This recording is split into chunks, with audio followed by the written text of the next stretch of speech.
Bonjour à tous, on se retrouve en ce lundi matin pour les news de la semaine passée.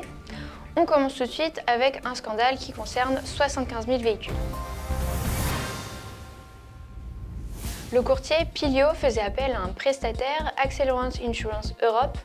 L'assureur est belge mais dispose d'agréments pour pouvoir agir en France, mais pas sur le risque automobile. Pilio est mandaté par des transporteurs et des collectivités locales pour obtenir des polices d'assurance. Il travaillait auparavant avec Munich RE et sa filiale Great Lakes Insurance jusqu'en 2024. Le bureau central français n'avait pas donné son aval pour que l'activité continue avec ce nouveau prestataire. Pilio a néanmoins continué de délivrer des attestations depuis le début de cette année 2025, estimant que ce n'était qu'une formalité. Le tribunal de Calais a rendu son verdict, les infractions sont constatées et Pilio doit informer ses clients que le prestataire dénie tout engagement, que les attestations ne sont pas valides et que les risques surtout ne sont pas couverts.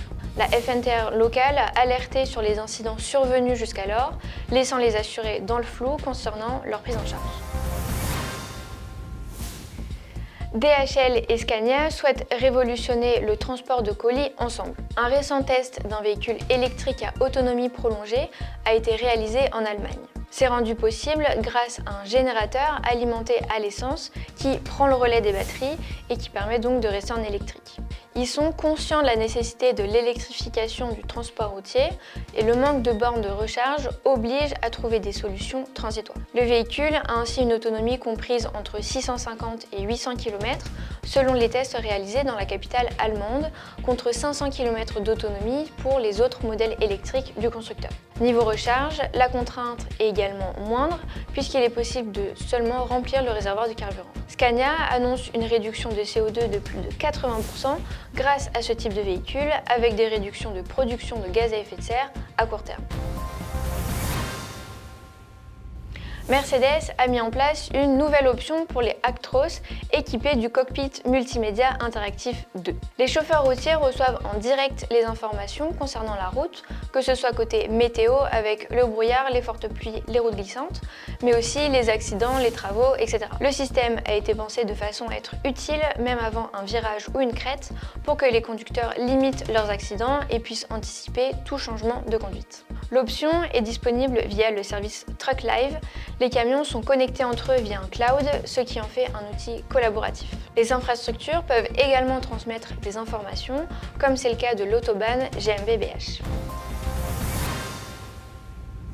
La commission du plan d'action visant à stimuler l'innovation, la durabilité et la compétition dans le secteur automobile a rendu ses avancées à Bruxelles.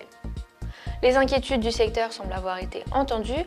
Une souplesse sera appliquée concernant les réglementations en gardant toujours à l'esprit les objectifs environnementaux. Les principaux axes de travail concernent les véhicules plus propres, plus connectés, autonomes et alimentés par l'intelligence artificielle. L'Union européenne souhaite remettre sur le devant de la scène le savoir-faire européen.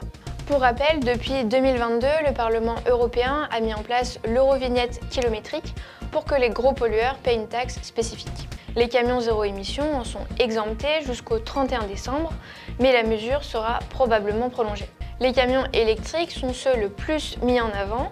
Plusieurs acteurs du secteur estiment dommage que les autres solutions de transition verte, telles que l'hydrogène ou le biogaz, ne soient pas autant mises en avant. Pour lutter contre les méga-feux comme ceux de Gironde en 2022, plusieurs régions s'équipent de camions-citernes. C'est le cas dans la Creuse et dans la Manche, qui n'ont jusque-là pas été touchés, mais le dérèglement climatique impose la prudence. La Creuse augmente sa flotte de 3 véhicules et 50% de son personnel est également formé à l'utilisation de ces engins particuliers. Ils peuvent être appelés en renfort lorsque la situation devient trop critique, comme en 2022. Dans la Manche, un seul véhicule a été livré, mais d'autres arriveront avant 2026. Tout terrain, il facilite les interventions dans les secteurs difficiles d'accès, pas seulement pour les méga-feux. Le cadre du pacte solidaire feu de forêt permet un cofinancement de l'État et des collectivités territoriales, ce qui permet également de renouveler les véhicules vieillissants et de garantir des interventions efficaces en tout temps. Traton, la filiale poids lourd et utilitaire de Volkswagen, a voulu user de sa boule de cristal. Le constructeur, qui possède entre autres Scania, MAN et Néoplan, a estimé une baisse du marché des poids lourds neufs pour 2025. Dans un communiqué, la marque prévoit une évolution des ventes comprise entre -5% et 5%. Les situations géopolitiques complexes peuvent expliquer cette appréhension, surtout aux États-Unis. Volkswagen, eux, ont lancé un plan de restructuration massif à travers le monde. Les bénéfices générés par la filiale proviennent plus d'une optimisation des processus qu'à une hausse des ventes de véhicules. Mais la boule de cristal n'avait pas anticipé la réaction des actionnaires suite à cette annonce. Les actions baissent de près de 7%, un coup dur pour les fabricants. Ford Trucks et Iveco s'associent et annoncent la production commune de nouvelles cabines.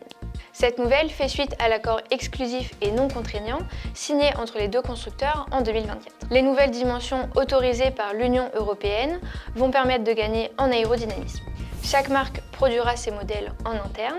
Les cabines s'adapteront pour être montées sur tout type de camion, qu'ils soient thermiques, électriques ou encore hydrogène. Le président de la division camion d'Iveco Group a déclaré « En partageant notre expertise, notre ingénierie et en combinant nos forces, nous créons un produit qui établira de nouvelles normes en matière de sécurité, d'efficacité, de qualité et de confort du conducteur. » La production devrait commencer en 2028, mettant fin au règne des cabines AD et AS chez Iveco. Dans le monde, en Australie, le cyclone Alfred fait des ravages sur la côte est du pays et les secours se sont retrouvés en difficulté. Un accident survenu dans la ville de Lismore en Nouvelle-Galles du Sud a impliqué 2 camions militaires et fait 13 blessés. Le premier a quitté la route et fait plusieurs tonneaux. Le deuxième a basculé en voulant éviter le premier, mais les 2 camions ne se sont pas percutés. Également en bref dans l'actualité, le 10 millième camion nouvelle génération DAF XB est sorti de l'usine de Leyland en Angleterre. Commandée par l'entreprise Maxi Haulage Limited, basée en Écosse, elle est l'une des principales entreprises de distribution du Royaume-Uni. Le modèle DAF XB a été choisi pour sa robustesse et sa fonctionnalité, comme le faible rayon de braquage qui est utile en ville où l'espace de manœuvre est restreint. Si vous ne saviez pas, vous pouvez retrouver nos portraits de passionnés en version podcast sur Spotify et Deezer. Vous pouvez ainsi profiter de nos interviews sans danger pour vous accompagner sur la route. Voilà pour le récap de la semaine passée. On se retrouve très vite pour une nouvelle vidéo. N'oubliez pas d'activer la cloche, de liker, commenter et partager celle-ci. On vous souhaite une bonne semaine et une bonne route.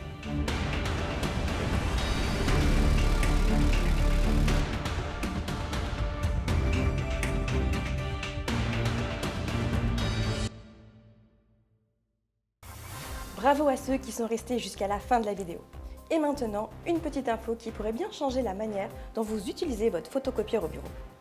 À travers le monde, 23% des problèmes de photocopieurs sont causés par des gens qui s'assoient dessus pour se photocopier les fesses. Hallucinant, n'est-ce pas?